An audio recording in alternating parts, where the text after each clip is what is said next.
Monday, January the 22nd, 2018, to you. Before anything else, I would like to mention some words about the deal struck between both parties' Senate leadership, wherein the government shutdown will end.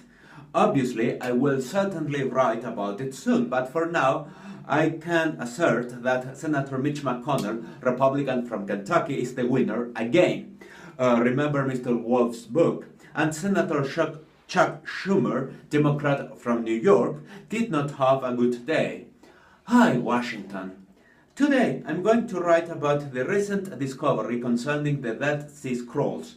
Most of the scrolls were discovered in the 1940s and the 1950s. Also known as the Qumran Scrolls, they were written by the Hermetic religious Qumran sect, self-named as Yahad in Hebrew, Aramaic and Greek.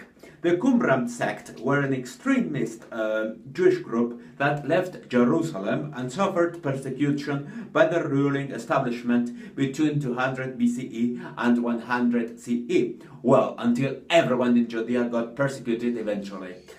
Ever since their discovery, the scrolls have posed a challenge not only for wisdom but also for patience too. Unlike Egyptian hieroglyphics sculpted in stone, deciphering the scrolls is a difficult, strenuous job. Scholars have spent decades unrolling the parchments, assembling the segments, and then, and only then, translating the secret code. It is not surprised that biblical experts get elated when facts are finally unveiled. Precisely, Dr. Eshbal Ratson and Professor Jonathan Bendov, Haifa University's Department of Bible Study, announced today they could translate one of those mysterious, fascinating scrolls.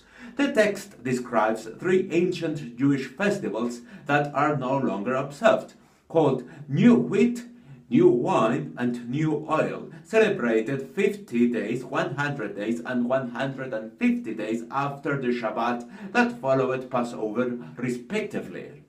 Were those festivals celebrated by all Jews or only by Qumran sect members? Or should modern Jews start to observe them given this new discovery? Also, the deciphered scroll mentions a 364-day calendar perfectly divided into 4 and 7, with each holiday falling on the same day of the week each year. Many would point out that the Qumran calendar is, in rough terms, 1 day and a quarter shorter than the astronomical year. But perhaps having a precise calendar was not what Yahad members were looking for. Finally, the text introduces another word to describe the transition between the seasons, tekufah. It is amazing our ability to be curious, but it is also amazing our ability to forget. Around 20 centuries ago, Qumran sect wrote their thoughts in parchment. I do not want to sound neurotic or obsessive, but what about us? Who will rescue us from oblivion in 20 centuries' time? The world is still on.